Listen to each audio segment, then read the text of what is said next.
χαρούμενη. Ευχαριστώ τη συνάδελφο που ξεκίνησε την εγγραφή του βίντεο. Να πω ότι το συγκεκριμένο event θα ηχογραφηθεί. Βέβαια, θα έπρεπε να το πω πριν ξεκινήσουμε την ηχογράφηση, αλλά νομίζω και τώρα είναι ok. Σε περίπτωση που κάποιος δεν θα ήθελε έτσι να εμφανιστεί το όνομά του στο recording, να μας ενημερώσει έτσι ώστε να το διορθώσουμε πριν δημοσιευτεί. Λοιπόν, να σας πω ότι το συγκεκριμένο event είναι στο πλαίσιο του έργου Futurism, το οποίο το Involve Entrepreneurship είναι ένας από τους partner του έργου υπεύθυνος για το ελληνικό κοινό. Και στόχος μας είναι να ενισχύσουμε τις ελληνικές τουριστικές επιχειρήσεις, αλλά και επιχειρήσεις που θα ήθελαν ενδεχομένως να επεκταθούν στον κλάδο του τουρισμού και πιο συγκεκριμένα στον βιώσιμο τουρισμό, έτσι ώστε να αναπτύξουν ένα καινούριο προϊόν, το οποίο θα βοηθήσει την ανταγωνιστικότητά τους, όχι μόνο στην Ελλάδα, αλλά και στο εξωτερικό. Πρόκειται για το πρώτο open call το οποίο τρέχουμε αυτή τη στιγμή για το ελληνικό κοινό. Σε λίγους μήνες θα έχουμε τη χαρά να ανακοινώσουμε και ένα δεύτερο open call, λίγο διαφορετικό ωστόσο από το πρώτο, αλλά θα τα πούμε σε λίγο όλα με λεπτομέρειες. Για αρχή θα ήθελα να φωνάξω στο ψηφιακό stage τον Managing Director του Involve, να κάνει ένα χαιρετισμό και να σας πει περισσότερα λόγια για τον οργανισμό, ο οποίος είναι έτσι και η ψυχή πίσω από αυτό το έργο που είχε την ιδέα να ασχοληθούμε ακόμα περισσότερο και να υποστηρίξουμε τις ελληνικές τουριστικές επιχειρήσεις. Αλέξανδρε, the floor is yours. Στίνα, σε ευχαριστώ πολύ. Καλησπέρα σε όλους και από μένα. Ονομάζομαι Αλέξανδρος Νούσιας. Είμαστε πολύ χαρούμενοι που είμαστε εδώ μαζί σας σήμερα για να μοιραστούμε περισσότερες πληροφορίες σχετικά με το συγκεκριμένο project που τρέχουμε κάτω από το Pillar Business Innovation του οργανισμού. Θα σας πω δύο λόγια για το Involve, δεν θα σας κουράσω και θα δώσω και πάλι πάσα στη Χριστίνα και την Ειρήνη από πλευράς μας για να σας πούν και να μοιραστούν περισσότερα. Το Involve είναι ένας μη κερδοσκοπικός οργανισμός. Ξεκινήσαμε τη δράση μας το 2012 και ο στόχος μας είναι να ενδυναμώσουμε όσο το δυνατόν περισσότερους founders εντός και εκτός συνόρων μέσα από πολλαπλές δράσεις που τρέχει ο οργανισμός και οι οποίες αφορούν κατά βάση τρία βασικά pillars, το founder support, το upskilling και το business innovation. Η συγκεκριμένη δράση ακουμπάει και στα τρία pillars, επομένως σε περίπτωση που συμμετέχετε και ωφεληθείτε ουσιαστικά από ό,τι έχει να προσφέρει το πρόγραμμα, θα μπορέσετε να κάνετε, να βάλουμε ένα λιθαράκι ας πούμε, μέσα από το consortium και το project αυτό και εμείς στο ταξίδι σας προς ένα πιο sustainable ενδεχομένως μονοπάτι μέσα από το business ή το venture που έχετε κατά νου ή που τρέχετε ήδη. Ο τουρισμός και γενικά το travel industry είναι το επίκεντρο και λόγω χώρας αλλά και λόγω των ιδεών που έχουμε ήδη στηρίξει στο παρελθόν και εμείς μέσα από το Involve. Είτε αυτό έχει να κάνει το βραβείο όπως ξεκίνησε ο οργανισμός, είτε τον accelerator που το Involve Excel που τρέχουμε τώρα, είτε και πολλά άλλα ευρωπαϊκά προγράμματα που συμμετέχουμε και προωθούμε ουσιαστικά καλές πρακτικές και προωθούμε επίσης και τη δικτύωση και τη συνεργασία μεταξύ σας εταιριών που ξεκινάνε ενδεχομένως από την Ελλάδα, στην προκειμένη περίπτωση, και ανοίγουν τα φτερά τους παγκοσμίως. Είμαστε χαρούμενοι που το πρόγραμμα το συγκεκριμένο περιλαμβάνει επίσης και ένα χρηματοδοτικό κομμάτι, γιατί δεν είναι πανάκια τα χρήματα, αλλά είναι σίγουρα ένα σημαντικό εργαλείο. Οπότε μέσα και από αυτόν τον τρόπο θα μπορέσουμε να ενισχύσουμε ή να επιταχύνουμε ακόμα περισσότερο την προσπάθεια που θα καταβάλλετε κι εσείς από πλευρά σας. Δεν θα πω περισσότερα για να δώσω το λόγο και πάλι στη Χριστίνα και στην Ειρήνη στη συνέχεια, οι οποίες θα μοιραστούν πολύ πιο συγκεκριμένα πληροφορίες για το project μαζί σας. Ευχαριστώ πολύ. Ευχαριστούμε πολύ, Αλέξανδρε. Και τώρα ήρθε η ώρα να μας μιλήσει η συνάδελφος Ειρήνη Οζούνη, η οποία είναι και ο λόγος έτσι που έχετε έρθει για τη σημερινή εκδήλωση, γιατί κυρίως Φαντάζομαι ανυπομονείτε να μάθετε περισσότερα σχετικά με το πρόγραμμα και πώς μπορείτε να κάνετε έτσι μια δυναμική αίτηση με περισσότερες πιθανότητες έγκριση. Ειρήνη, σε ακούμε. Ωραία, ευχαριστώ πολύ Χριστίνα. Ευχαριστώ και όλους που έχετε έρθει σήμερα. Είναι για μας σημαντικό milestone αυτή τη στιγμή στο έργο. Μπορέσαμε να βγάλουμε το call και να έρθουμε πιο κοντά σε όλους τους άμεσα ενδιαφερόμενους. Ένα λεπτάκι λιγάκι να μοιραστώ την οθόνη μου για να... ε,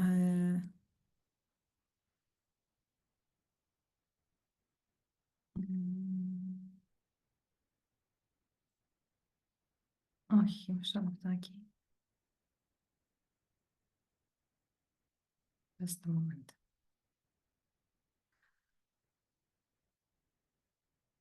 Ωραία. Βλέπετε την οθόνη μου, Ναι, την παρουσίαση. ναι, κανονικά. Απλώς δεν μπορώ να καταλάβω. Ωραία. Αλλάζει. Αλλάζουν και οι διαφάνειες, σωστά. Ωραία. Λοιπόν, όπως είπα και προηγουμένως, χαιρόμαστε πάρα πολύ που ξεκινάμε αυτή την δράση. Η δράση είναι στα πλαίσια του έργου FU Tourism, το οποίο ως κύριο στόχο έχει το να ενισχύσει μικρομεσαίες επιχειρήσεις και startups προκειμένου να μπορέσουν να εξελιχθούν μέσα από την πράσινη και την ψηφιακή μετάβαση. Είναι ένα έργο ενιαίας αγοράς, είναι ένα έργο COSME. Το συνολικό budget του έργου είναι 4 εκατομμυρίων ευρώ και η διάρκεια του είναι στα 3 χρόνια. Οι βασικοί στόχοι είναι, ο πρωταρχικός στόχος είναι να δημιουργηθεί ένα network, ένα δίκτυο των οργανισμών που ανήκουν στη συνολική κοινοπραξία του έργου και προέρχονται από τις χώρες την Κροατία, την Ισπανία, το Βέλγιο, την Ελλάδα, την Αυστρία και την Πολωνία.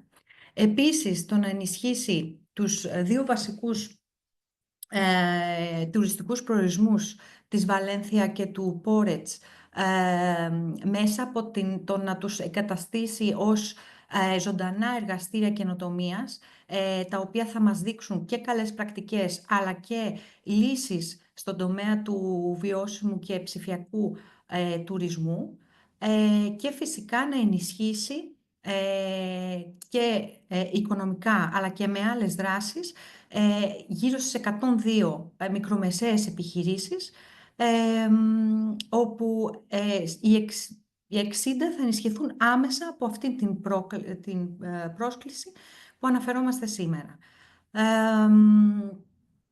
Και πάμε να δούμε λιγάκι τις δύο βασικές δράσεις του έργου. Η Χριστίνα αναφέρθηκε πιο μπροστά.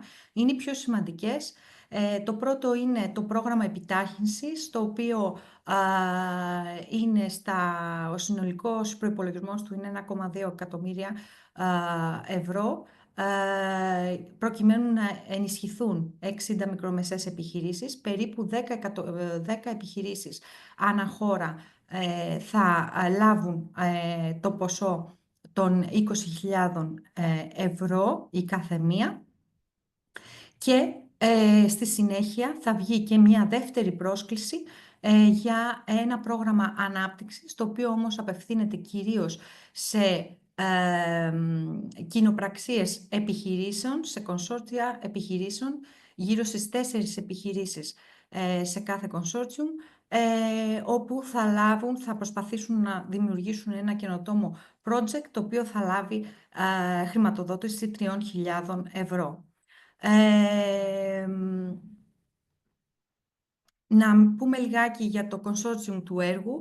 Βλέπουμε ότι έχουμε στο συγκεκριμένο έργο, είχαμε τη χαρά να συνεργαστούμε κυρίως με φορείς υποστήριξης των επιχειρήσεων και της επιχειρηματικότητας γενικότερα, την Youpolis Group από την Κροατία, τη Finova από το Βέλγιο, εμείς από την Ελλάδα, Synio από την Αυστρία, WestB από την Πολωνία και φυσικά η Open Impact, η οποία θα μας βοηθήσει κυρίως στο να μπορέσουμε να μετρήσουμε τον αντίκτυπο του έργου και των προτάσεων που θα κατατεθούν σε ό,τι αφορά την βιωσιμότητα και την ψηφιακή μετάβαση. Και φυσικά τους δύο οργανισμούς διαχείρισης τουριστικού προορισμού, το Porets και τη Βαλέθια. Στο συγκεκριμένο QR code μπορείτε να δείτε και να κατεβάσετε την πρόσκληση, η οποία φυσικά μπορείτε να τη βρείτε και στη ιστοσελίδα του έργου. Τώρα, το τι θα λάβουν, τι προσφέρουμε στις μικρομεσαίες επιχειρήσεις, είπαμε είναι 20.000 ευρώ, το οποίο θα είναι εφάπαξ ποσό και αυτό είναι το θετικό, με την έννοια ότι οι επιχειρήσεις δεν θα χρειαστεί να παρουσιάσουν κάποια timesheets ή να μας... να κρατάνε κάποιο ρέκορντ σε ό,τι αφορά δεν θα αξιολογηθούν κυρίως με τα αποδεικτικά, αλλά θα αξιολογηθούν με την πρόταση την οποία θα μας στείλουν. Και φυσικά οι επιχειρήσεις θα έχουν τη δυνατότητα να λάβουν συγκεκριμένες υπηρεσίες υποστήριξης μέσα από το Capacity Building Program του έργου, οι οποίες θα είναι εντελώς δωρεάν. Πιο συγκεκριμένα, με συγχωρείτε, οι επιχειρήσεις, οι μικρομεσαίες επιχειρήσεις και οι startups θα έχουν τη δυνατότητα να συμμετέχουν σε διαδραστικά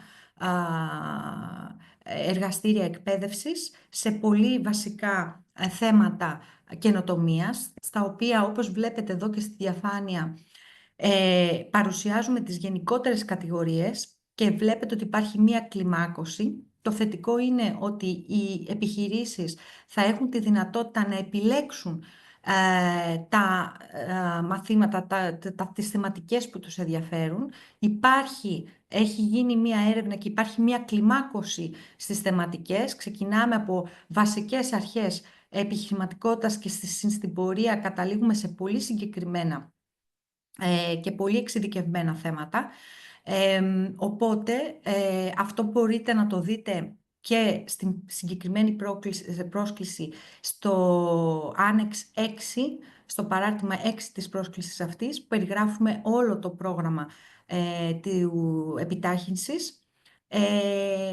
Εδώ οι επιχειρήσεις θα πρέπει να πούμε ότι θα πρέπει να παρακολουθήσουν κατελάχιστο 20 ώρες, άρα λοιπόν να επιλέξουν γύρω στα 10 sessions από τις συγκεκριμένες κατηγορίες. Μία άλλη υπηρεσία που προσφέρεται είναι το ότι θα έχουν εξατομικευμένο mentoring, θα έχουν τη δυνατότητα να συνεργαστούν με τους μέντορες της Involve, στην προκειμένη περίπτωση για την Ελλάδα, και αντίστοιχα με εξειδικευμένους μέντορες από τους άλλους φορείς για τις άλλες χώρες, και θα υλοποιήσουν 10 ώρες mentoring που θα τους βοηθήσει στο να εξελίξουν και να αναπτύξουν την ιδέα τους περαιτέρω. Και φυσικά θα έχουν τη δυνατότητα δικτύωσης μέσα από συγκεκριμένες δράσεις, τις οποίες θα αναφέρω σε αυτή τη διαφάνεια. Με συγχωρείτε. Θα έχουν τη δυνατότητα να παρακολουθήσουν 5 διαδραστικά webinars. Θα ξεκινήσουν από το kick-off event, στο οποίο θα παρουσιαστούν οι ιδέες στην αρχική τους προσέγγιση, όπως έχουν υποβληθεί σε εμάς. Θα έχουν τη δυνατότητα μετέπειτα να συζητήσουν με πολύ σημαντικούς φορείς και επιχειρήσεις του κλάδου στο επόμενο webinar που θα γίνει. Θα έχουν τη δυνατότητα και νομίζω ότι αυτό είναι και το πιο σημαντικό, να συζητήσουν και να παρουσιάσουν και τις ιδέες τους σε επενδυτές και σε ενδιαφερόμενους επενδυτές, και φυσικά το να μπορούν να συζητήσουν περισσότερο για τις λύσεις που θα προσφέρουν. Και τέλος, θα υπάρξει το Demo Day, στο οποίο θα παρουσιαστούν οι ολοκληρωμένες προτάσεις, πάλι με στόχο το να βρουν ακόμα με περισσότερη χρηματοδότηση για την εξέλιξή τους. Τώρα, τι προσφέρει το συγκεκριμένο, ας μπούμε λιγάκι στο θέμα της χρηματοδότησης και το τι θα προσφέρει, ποια κόστη είναι επιλέξιμα στη συγκεκριμένη πρόσκληση. Καταρχήν, είπαμε και προηγουμένως ότι δεν υπάρχει co-financing από τους ενδιαφερόμενους.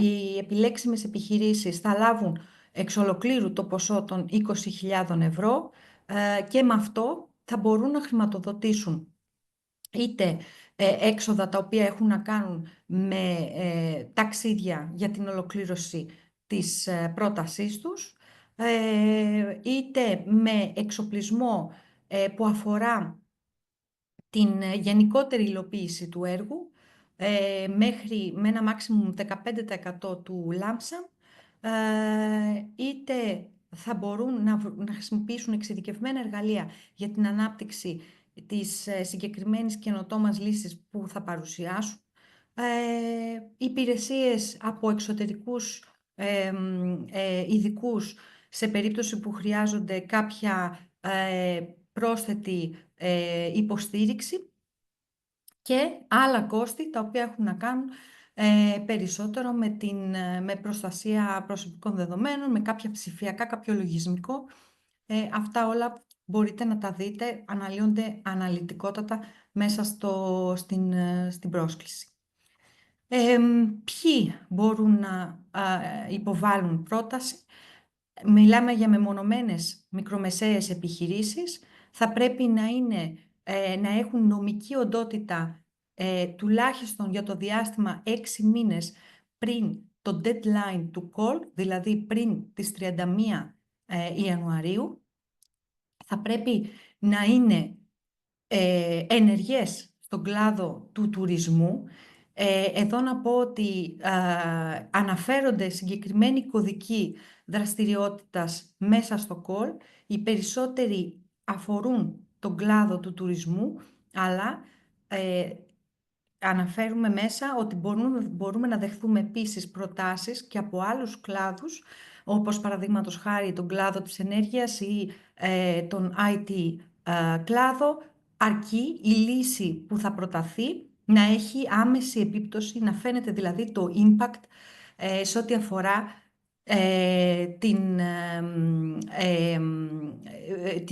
τη μετάβαση στη βιωσιμότητα και την ψηφιακή μετάβαση, στην ενίσχυση δηλαδή αυτής της μετάβασης του κλάδου, του τουριστικού κλάδου. Επίσης, θα πρέπει η καινοτόμα αυτή η λύση που θα προσφέρεται να έχει άμεση σχέση και να προσπαθήσει να επιλύσει τις προκλήσεις που αναφέρονται στο παράρτημα 1 της συγκεκριμένης πρόσκλησης. Και το θετικό που υπάρχει στην συγκεκριμένη πρόσκληση είναι ότι δεν ζητάμε να υπάρχει συγκεκριμένο legal structure, συγκεκριμένη νομική μορφή. Όλες οι νομικές μορφές είναι δεκτές, αρκεί η επιχείρηση να έχει νομική οντότητα και να βρίσκεται στην κατηγορία της μικρομεσαίας επιχείρησης. Όπως είπα και προηγουμένως, θα δοθεί προτεραιότητα στην λύση η οποία θα είναι καινοτόμα και θα έχει και δυνατότητες να δοκιμαστεί πιλωτικά ή να αναπτυχθεί στις δύο τουριστικούς προορισμούς του Πόρετς και της Βαλένθια. Μέσα από αυτή την κάλυψη των προκλήσεων που αντιμετωπίζουν οι δύο αυτοί τουριστικοί προορισμοί. Έγινε δηλαδή συγκεκριμένη έρευνα στις ανάγκες που έχουν οι συγκεκριμένοι τουριστικοί προορισμοί και βρέθηκαν μία σειρά από challenges, από προκλήσεις τις οποίες αντιμετωπίζουν. Αλλά βλέπουμε εδώ, μπορείτε να δείτε ότι το φάσμα αυτό είναι αρκετά ευρύ. Βλέπουμε ότι μπορεί η λύση να απευθύνεται στο να προσπαθήσει να έχει ένα impact στην αντιμετώπιση της εποχικότητας του τουρισμού, μπορεί να έχει ένα impact στο θέμα της διαχείρισης των υδάτινων πόρων, μπορεί να αναφέρεται σε θέματα βιώσιμης κινητικότητας, μπορεί να αναφέρεται στη συνεργασία μεταξύ των τουριστικών, των παρόχων διαφορετικών υπηρεσιών τουρισμού. Μπορείτε όλα αυτά να τα δείτε και με λεπτομέρεια στο Άνεξ 1 της συγκεκριμένης πρόσκλησης. Τώρα, τι είδους activities μπορούν, τι είδους δράσεις μπορούν να χρηματοδοτηθούν. Εδώ αναφέρουμε επίσης στο ίδιο παράρτημα κάποια παραδείγματα για να δείτε λιγάκι ότι μπορούν οι δράσεις που θα περιέχονται στη συγκεκριμένη πρόταση να αφορούν διαφορετικές κατηγορίες. Παραδείγματος χάρη, μπορεί να αναφερόμαστε περισσότερο στον τρόπο οργάνωσης της συγκεκριμένης επιχείρησης, το business development, ή μπορεί να αναφέρεται μία δράση η οποία έχει να κάνει με την συλλογή δεδομένων. Μπορούμε να υπάρξουν δράσεις προστασίας δεδομένων, μπορεί να έχει να κάνει κυρίως με τη διαχείριση με τη διαχείριση ενέργειας ή μπορεί να αποτελεί απλώς μια πλατφόρμα που να μπορεί να εξυπηρετεί καλύτερα τους πελάτες της επιχείρησης. Βλέπουμε λοιπόν ότι υπάρχει ένα ευρύ φάσμα ακόμα και στο είδος της δραστηριότητας για την επιχείρηση. Στο σημείο αυτό να πω ότι όταν αναφερόμαστε σε καινοτόμα λύση, εννοούμε να είναι είτε κάποιο προϊόν, είτε μία υπηρεσία, είτε να αφορά ένα διαφορετικό τρόπο διαχείριση, ένα business plan της συγκεκριμένης επιχείρησης. Τώρα, πώς θα γίνει η αξιολόγηση των αιτήσεων? Θα είναι σε δύο στάδια. Στην αρχή θα έχουμε μία pass ή fail procedure, όπου εδώ θα δούμε αν τουλάχιστον τα τυπικά κριτήρια που αναφέρουμε στη συγκεκριμένη πρόσκληση ικανοποιούνται. Βλέπουμε λοιπόν ότι θα πρέπει το πρώτο πιο σημαντικό να έχει νομική οντότητα η επιχείρηση και να λειτουργεί τουλάχιστον 6 μήνες πριν τις 31 Γενάρη.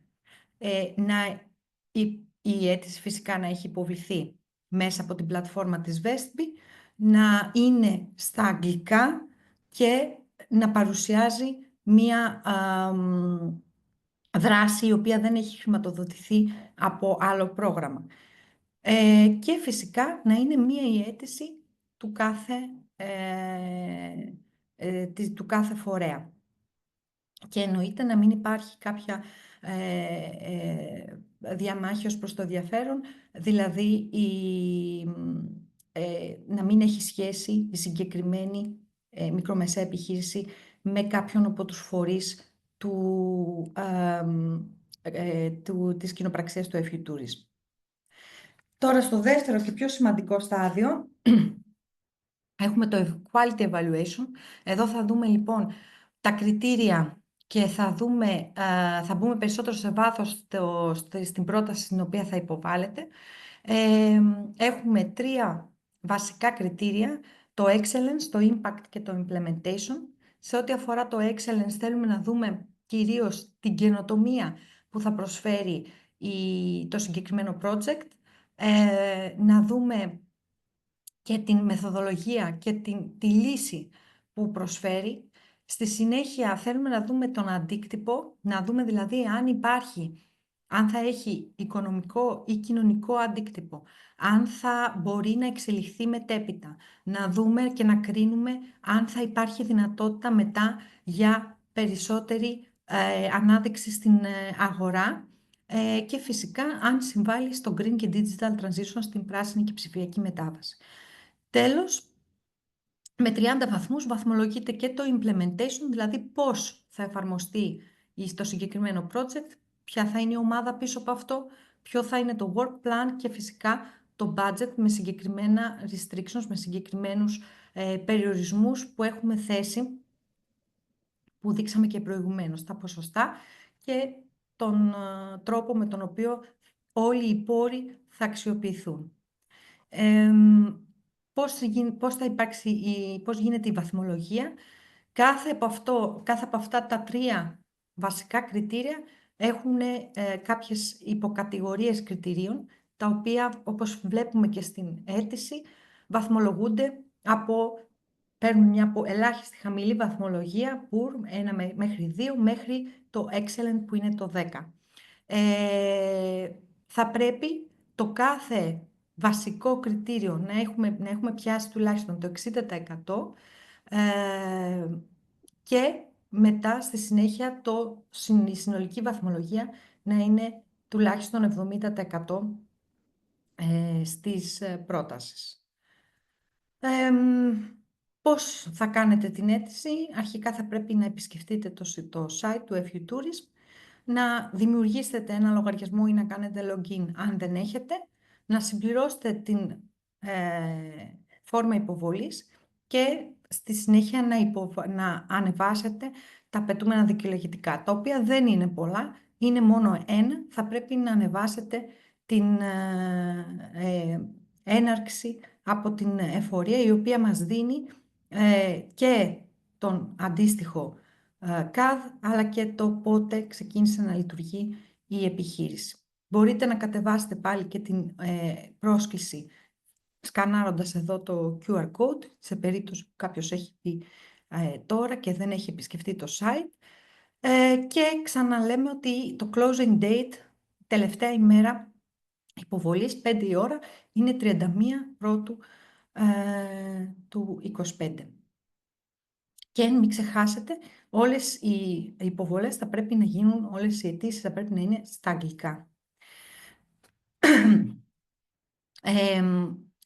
Είπα και προηγουμένως ότι θα πρέπει να γίνει κάποιο registration σε περίπτωση που δεν έχετε κάνει. Και εδώ θέλω να δείτε λιγάκι και τον τρόπο με τον οποίο βλέπουμε λιγάκι και τη φόρμα υποβολής. Είναι πάρα πολύ απλό, είναι πάρα πολύ απλή και δεν θα σας δυσκολέψει.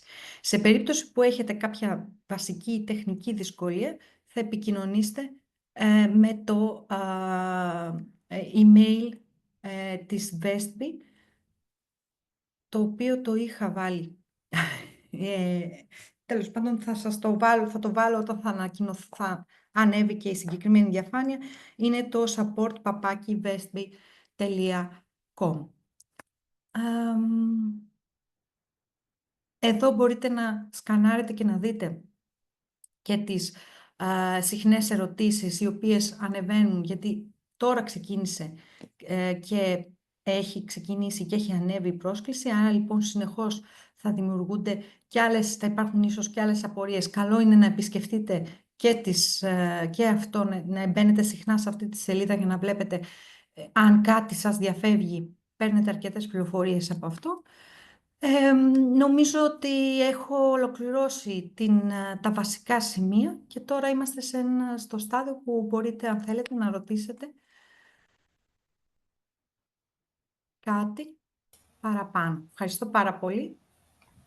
Ευχαριστούμε πάρα πολύ, Ειρήνη, για την αναλυτική παρουσίαση. Θα βάλουμε σε λίγο και το email στο chat εδώ της Vestby σε περίπτωση που υπάρχει κάποιο τεχνικό θέμα. Ωστόσο, όπως ανέφερε και η Ειρήνη, μπορείτε να βρείτε όλα τα στοιχεία στο Open Call. Μπορείτε να βάλετε τις ερωτήσεις σας είτε στο chat, όπως ήδη έχουμε κάποιες ερωτήσεις, είτε να ρωτήσετε απευθείας. Θα ξεκινήσουμε με την ερώτηση που υπάρχει στο chat. Από τον Χαράλαμπο. Η ερώτηση είναι: μπορώ να συμμετέχω ως εξωτερικός συνεργάτης, όχι εταίρος, σε άλλο Open Call του COSME και να κατεβάσω πρόταση στο δικό σας Open Call μέσω της ατομικής μου επιχείρησης?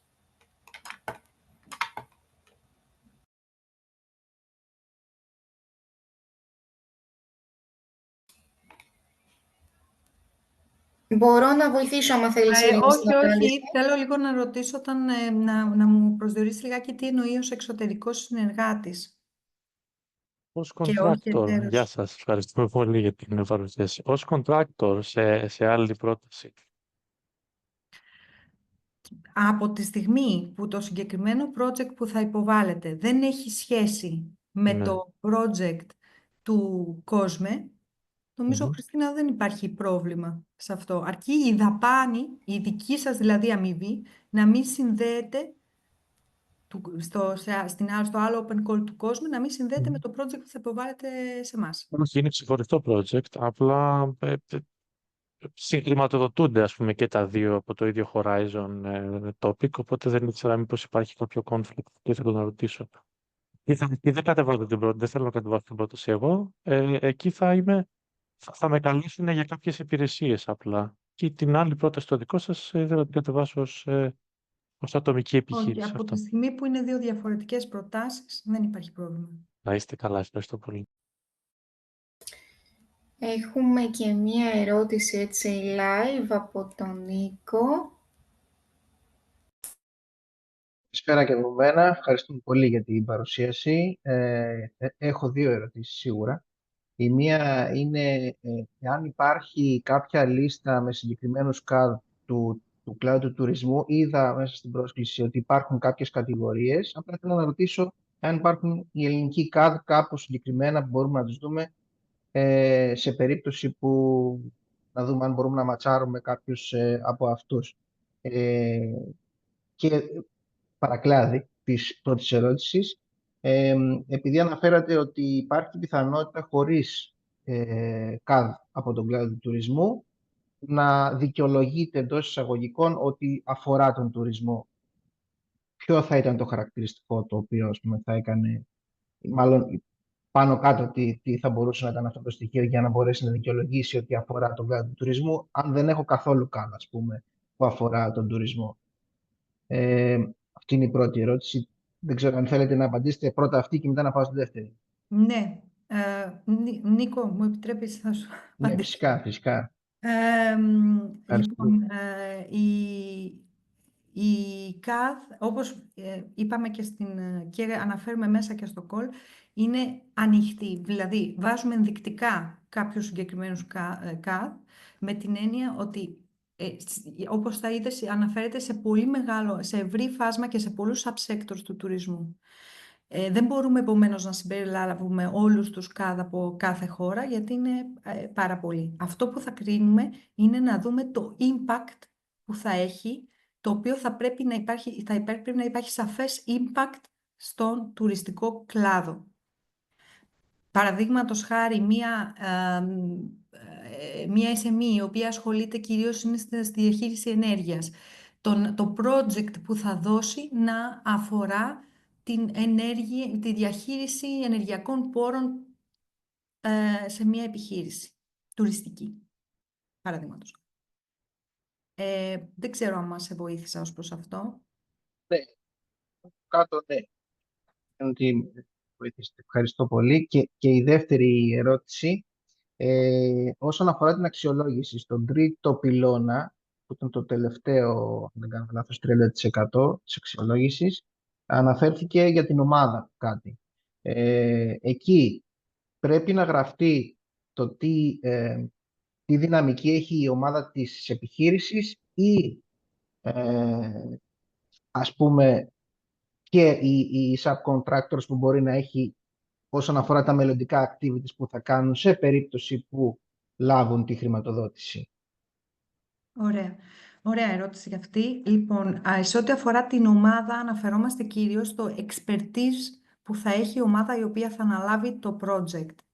Σε ό,τι αφορά το subcontractors, έτσι κι αλλιώς θα πρέπει να αναφερθεί, γιατί αν είδες εκεί αναφέρουμε και τις δαπάνες και το πώς αυτές θα επιμεριστούν, οπότε εκεί μπορούν να μπουν και θα εμφανιστούν φυσικά και θα εμφανιστεί και το expertise των subcontractors σε περίπτωση που θεωρούμε ότι αυτό είναι σημαντικό να αναφερθεί και το θεωρούμε σημαντικό για τη συγκεκριμένη λύση. Δηλαδή, αν αυτό ενισχύει την πρότασή μου, ότι εγώ θα χρησιμοποιήσω ένα πολύ μεγάλο expertise, το οποίο για μένα θα είναι subcontracted, καλό είναι να μπει. Δεν ξέρω, Χριστίνα, θέλεις Αλλά ας να μιλήσουν και οι υπόλοιποι και θα επανέλθω. Όχι. Όχι, πολύ σωστά, Ειρήνη. Απλά να τονίσουμε ότι όσον αφορά τη βαθμολόγηση, είναι χωριστό, σε χωριστό σημείο της βαθμολόγησης βαθμολογείται η ορθότητα, το πούμε, του προϋπολογισμού και η επιλογή των συνεργαστών και σε διαφορετικό σημείο αξιολογείται η δυνατότητα της επιχείρησης και το προφίλ της επιχείρησης. Ίσως αυτό βοηθάει, απλά θα δείτε ότι είναι ένα πεδίο εντός της αίτησης. Καλό θα είναι να το περιγράψετε ξεχωριστά, ώστε να βοηθήσετε και να αξιολογείτε, να έχει καλύτερη εικόνα για το έργο και τη δυναμική της ιδέας αλλά και της επιχείρησης. Νομίζω επόμενη είναι η Ελίνα, γιατί είδα, συγγνώμη, ένα λεπτό, Στέφανα, γιατί είδα ότι έχει και στο chat και έχει σηκώσει χέρι μετά. Ναι, να γράψω στο chat και μετά λέω ας τα πούμε προφορικά, οπότε αυτή είναι η ερώτηση βασικά που έχω γράψει. Όταν λέμε SMEs, υπάρχει περιορισμός στον αριθμό? Δηλαδή, εγώ έχω μια ατομική επιχείρηση, λειτουργώ με εξωτερικούς συνεργάτες. Μπορώ να καταθέσω πρόταση ή πρέπει να είναι μεγαλύτερο το προσωπικό, το μόνιμο της επιχείρησης? Πολύ ωραία ερώτηση, Ειρήνη.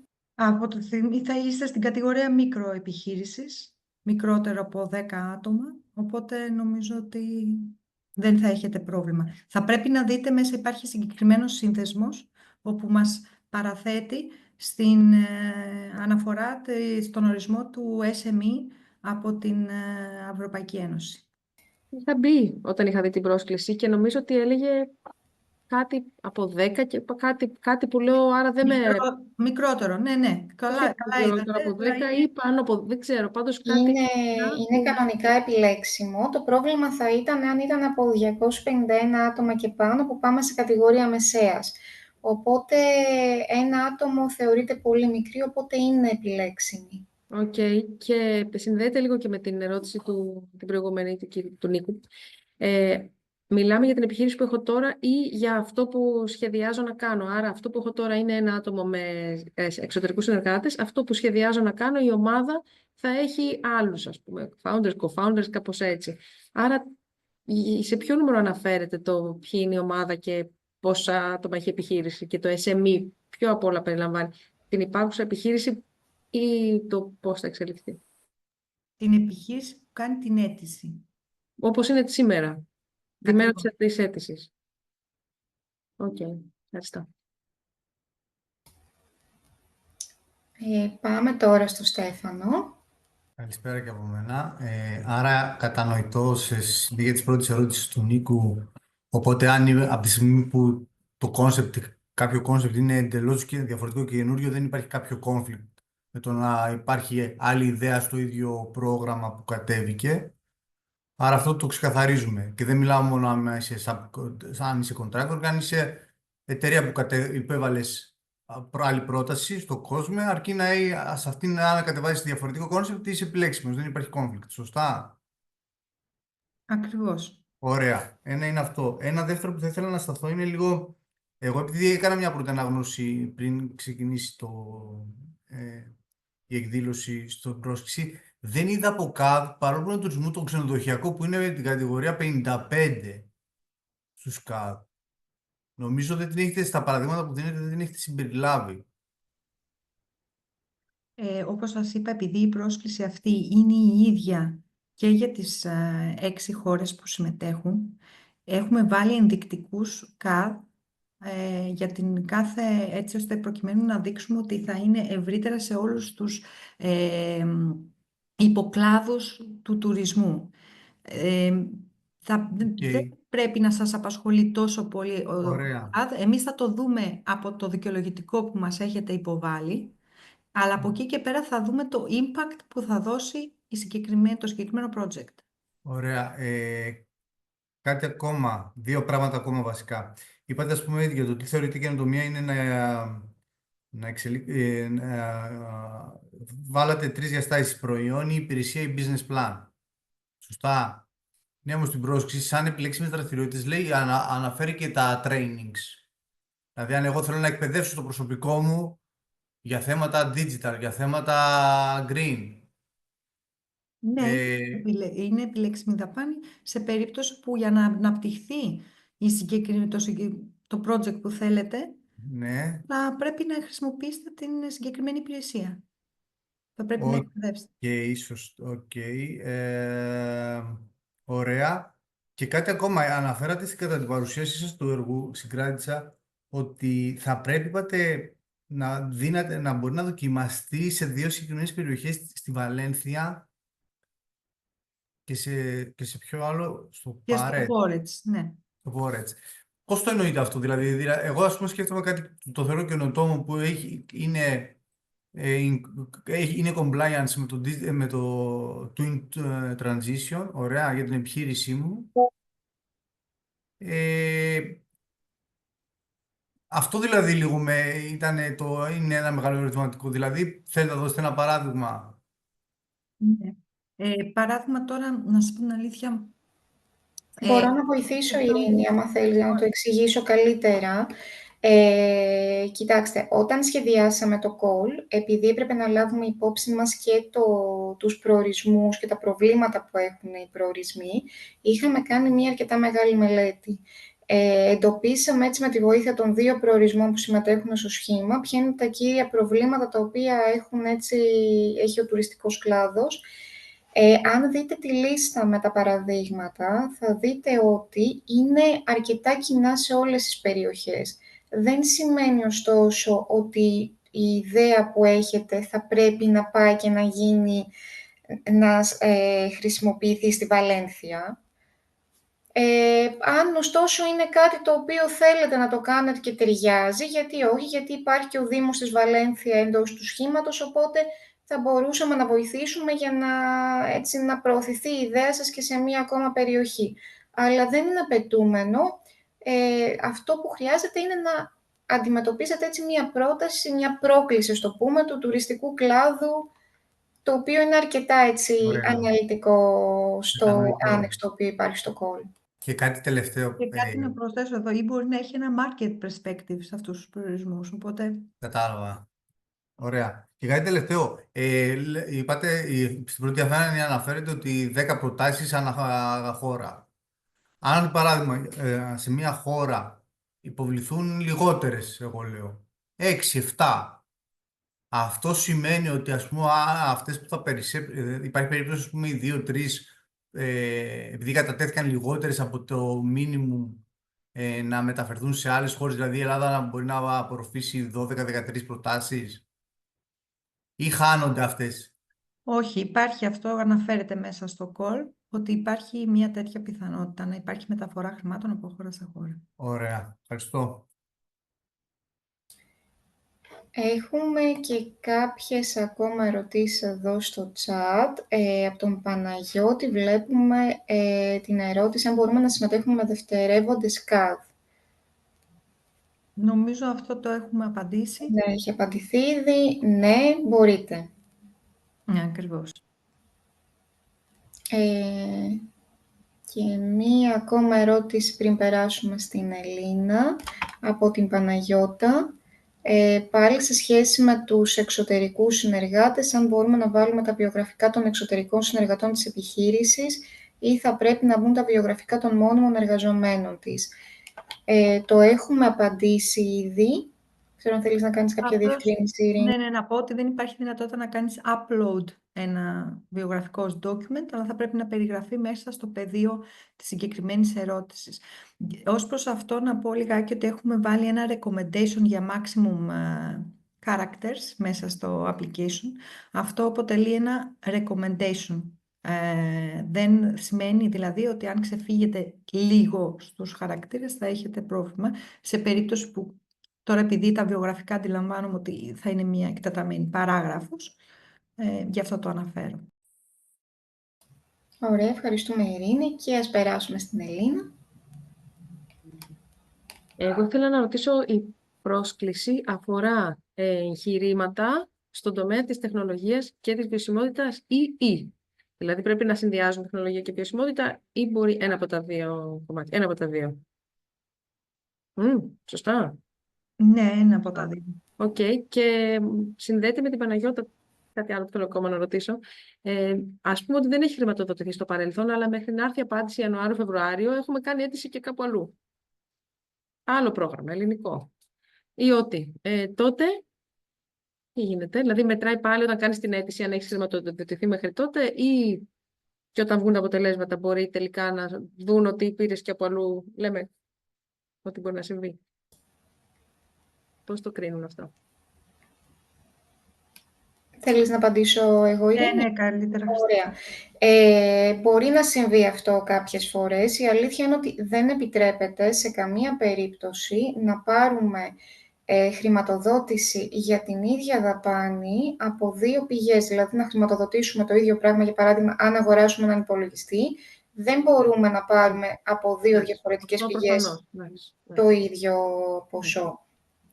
Οπότε, αν συμβεί κάτι τέτοιο, καλό θα είναι να έρθει ο υποψήφιος σε επαφή με εμάς για να βρούμε μία λύση, είτε μεγαλώνοντας με κάποιον τρόπο το έργο, είτε φροντίζοντας να έχει διαφορετικές δαπάνες, αλλά πάντα έχει να κάνει και με την δεύτερη πηγή χρηματοδότησης. Είναι κάποια έργα που δεν το δέχονται καθόλου. Εδώ είναι κατά περίπτωση μπορούμε να το δούμε, αλλά και πάλι σε καμία... σίγουρα όχι τις ίδιες δαπάνες, απλά αν μπορεί να είναι μεγαλύτερο με κάποιον τρόπο. Αν θέλετε μπορώ να σας πω ένα παράδειγμα που μας έχει τύχει σε αντίστοιχη περίπτωση. Είχαμε ένα έργο το οποίο ήταν καινοτόμο, είχε χρηματοδοτηθεί στην μία χώρα η ιδέα και μετά είχε χρηματοδοτηθεί η εξέλιξη της ιδέας και η εφαρμογή της σε άλλη χώρα. Μια χαρά. Ευχαριστώ και πάλι. Έχει μία ερώτηση εδώ στο chat η Παναγιώτα πριν περάσουμε στον Νίκο. Πάλι έτσι μπλέκεται με την ίδια ερώτηση, στην ίδια θεματική. Αν η πρόταση δεν θα πρέπει να έχει χρηματοδοτηθεί στο παρελθόν. Ακριβώς, δεν μπορούμε να έχουμε την ίδια πρόταση να έχει χρηματοδότηση από δύο διαφορετικές πηγές. Είτε στο παρελθόν, είτε τώρα, είτε στο μέλλον. Νίκο. Λοιπόν, προηγουμένως στην παρουσίαση αλλά και στην πρόσκληση αναγράφονται οι κατηγορίες και δεξιά τα activities σε ένα πινακάκι. Εάν υπάρχει συνδυασμός των κατηγοριών και ταυτόχρονα και των activities, υπάρχει το πρόβλημα ή ίσα-ίσα που αυτό βοηθάει ακόμα περισσότερο στην αξιολόγηση, στην καλύτερη αξιολόγηση? Όχι, εννοείται ότι με αυτή την έννοια έγινε και η παρουσίαση. Μπορεί να γίνει συνδυασμός. Ωραία. Και κάτι εντελώς διαφορετικό από όσο συζητάμε. Η χρηματοδότηση συγκεκριμένη, επειδή μίλησα με το λογιστή μου, όχι συγκεκριμένη, γενικά, φορολογείται στο συνολικό εισόδημα μιας επιχείρησης. Αυτό γνωρίζετε, μπορεί να υπάρχει κάποιο παρακλάδι, π.χ. επειδή είναι από ευρωπαϊκό έργο, που δεν μπαίνει σε αυτό το σακούλι, ας το πούμε έτσι, της φορολόγησης, ή δεν το ξέρουμε?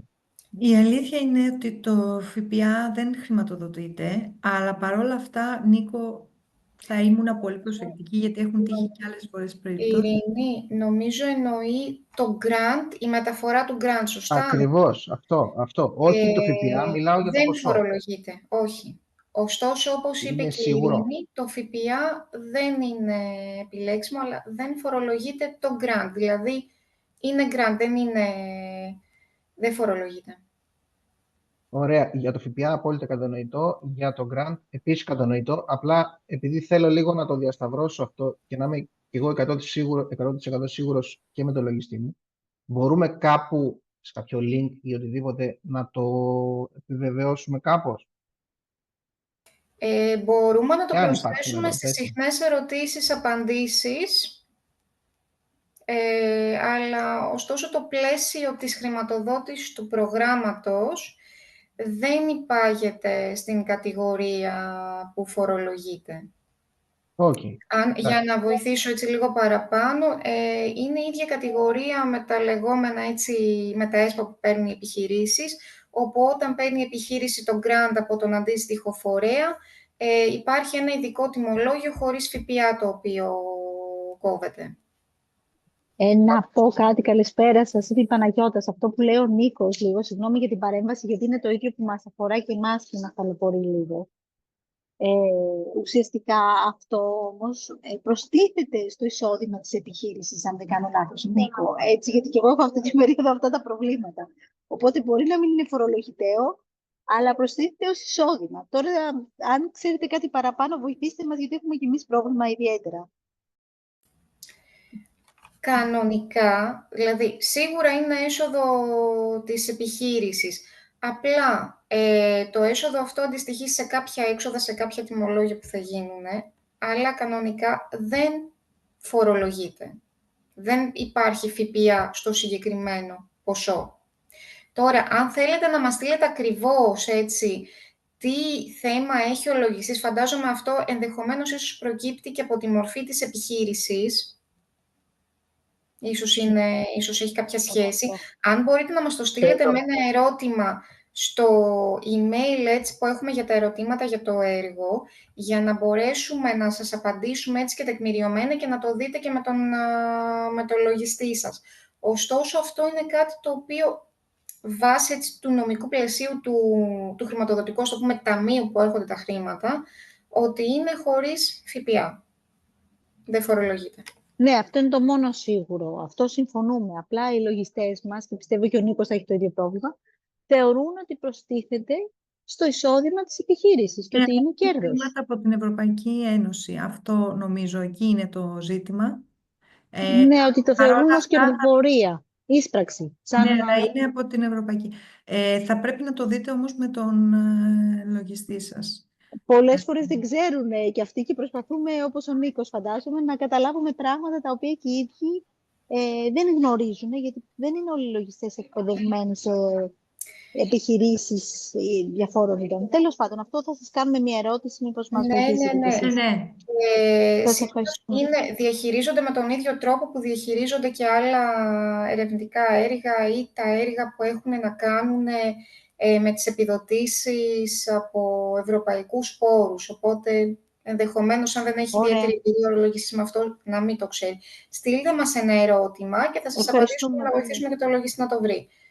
Ευχαριστούμε πάρα πολύ. Να ρωτήσω κάτι πάνω σε αυτό. Εφόσον αυτά τα χρήματα θα πάνε να καλύψουν έξοδα, αυτομάτως δεν φεύγουν από τα φορολογητέα έσοδα.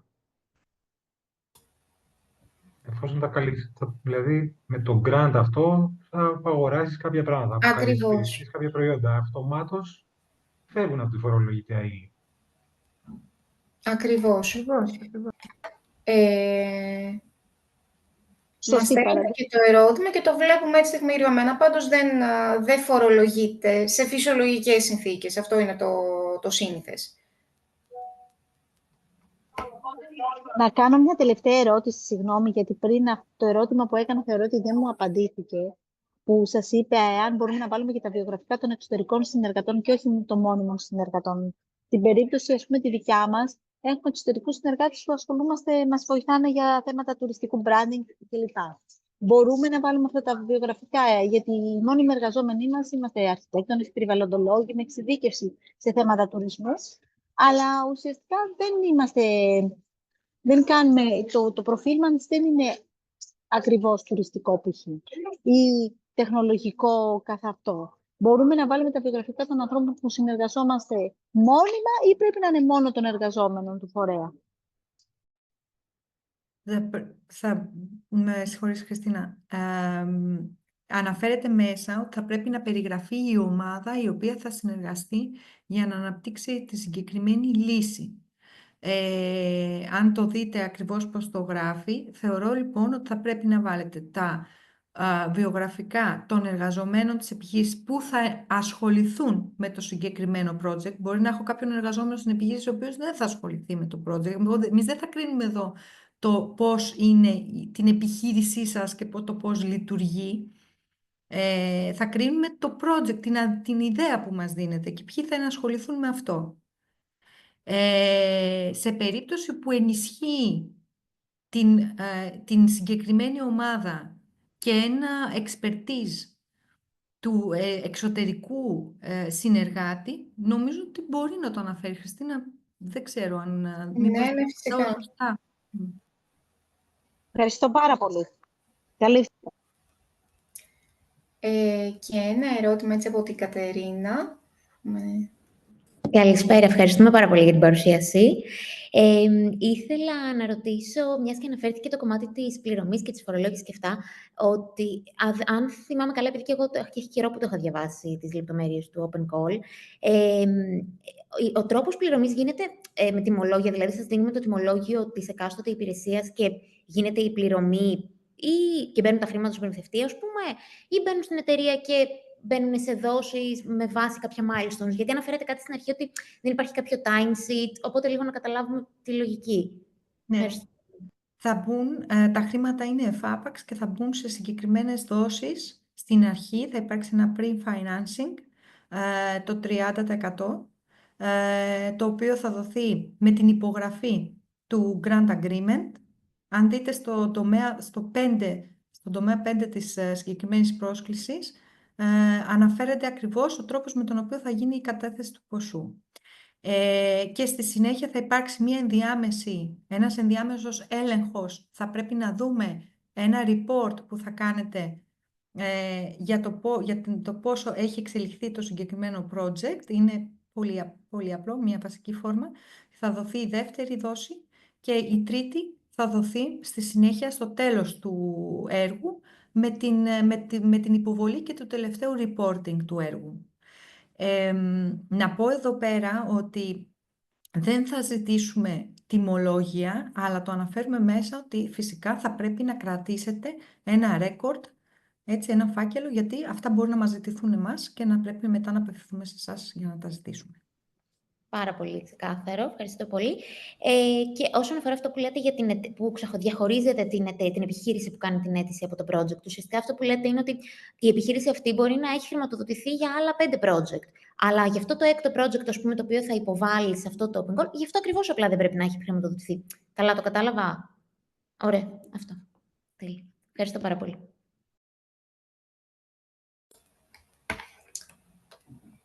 Ωραία, ευχαριστούμε. Υπάρχει κάποια ακόμα ερώτηση? Δεν βλέπω εδώ στο chat κάποιο χέρι. Να διευκρινίσω εδώ, γιατί μπορεί να μας φαίνεται μακρινό ότι το deadline μπορεί να είναι τέλος Ιανουαρίου, αλλά επειδή πλησιάζει έτσι και η περίοδος των εορτών, οπότε όπως ξέρουμε είναι λίγο... περνάει ο καιρός, οπότε καλύτερα να κάνουμε την αίτηση νωρίτερα για να μην περιμένουμε τελευταία στιγμή. Ωστόσο, σε περίπτωση που καθυστερήσουμε να υποβάλουμε την αίτηση και περιμένουμε το deadline, να τονίσουμε ότι το deadline είναι 5 η ώρα Βρυξελών, δηλαδή 6 ώρα Ελλάδας, θα κλείσει το ηλεκτρονικό σύστημα. Καλό θα είναι, αν μη τι άλλο, να μην αφήσουμε την υποβολή τελευταία μέρα ή να μπούμε λίγο έτσι να δούμε πώς είναι η αίτηση, να ξεκινήσουμε να τη δουλεύουμε, και αν υπάρξει κάποιο πρόβλημα, να μπορούμε και εμείς ως Εθνικό Σημείο Επαφής να επέμβουμε και να σας βοηθήσουμε σε ό,τι χρειάζεστε.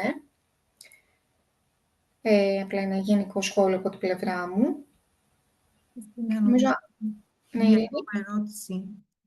Αν έχουμε λάβει mentoring και consulting από άλλο ευρωπαϊκό πρόγραμμα, σχετίζεται με την έγκριση ή απόρριψη της πρότασης? Όχι. Δεν έχει να κάνει. Εμείς παίρνουμε διαφορετικό τις δικές μας υπηρεσίες σε εσάς.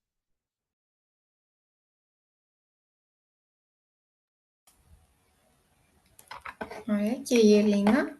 Μία, αν έχουμε απορίες, είπατε στέλνουμε email στο support@westb. Όχι σε εσάς. Απορίες, τα τεχνικά ζητήματα. Τα τεχνικά. Απορίες στο FU Tourism. Μισό λεπτάκι. Θα ανεβάσουμε και την παρουσίαση. Αλλά λίγο να σας το πω, έτσι. Είναι το office@fu-tourism.eu. Okay. Αναφέρεται και μέσα στο call, θα το δείτε. Μπράβο, Χριστίνα, ναι, ευχαριστώ. Εκεί θα σταλούν οι απορίες. Οποιαδήποτε απορία έχετε, θα στείλετε εκεί. Αν έχετε κατά την υποβολή της πρότασης κάποια δυσλειτουργία της πλατφόρμας, θα απευθυνθείτε στη Vesta. Αν θέλετε, επίσης τα ερωτήματα, επειδή πηγαίνουν σε μια κεντρική βάση δεδομένων, μπορείτε να δηλώνετε, αν θέλετε, έτσι και από ποια χώρα είστε, για να κρατάμε και ένα ρέκορ και όπου μπορούμε να επεμβαίνουμε και εμείς για να σας βοηθάμε.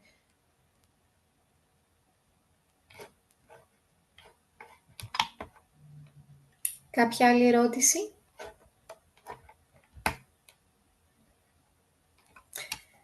Ωραία, νομίζω αυτά για σήμερα. Ευχαριστούμε πάρα πολύ όλους για την ενεργή συμμετοχή σας και ανυπομονούμε να δούμε και τις αιτήσεις σας. Ευχαριστούμε.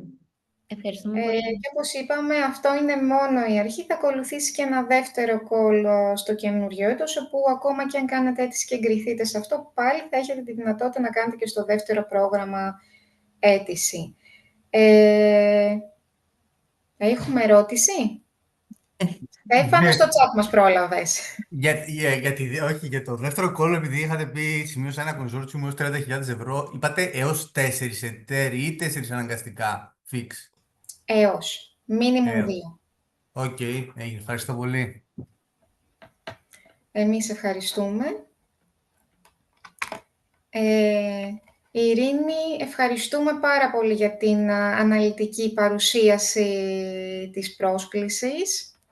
Ευχαριστώ. Ήταν και η συμβολή σου για να μην έχουμε πάρα πολλές ερωτήσεις, μας τα είπες πολύ αναλυτικά και κατανοητά. Και ελπίζουμε να σας ξαναδούμε και στις επόμενες δράσεις του έργου, αλλά και του Envolve, που ετοιμάζουμε πολλά ακόμα πράγματα για τον τουρισμό.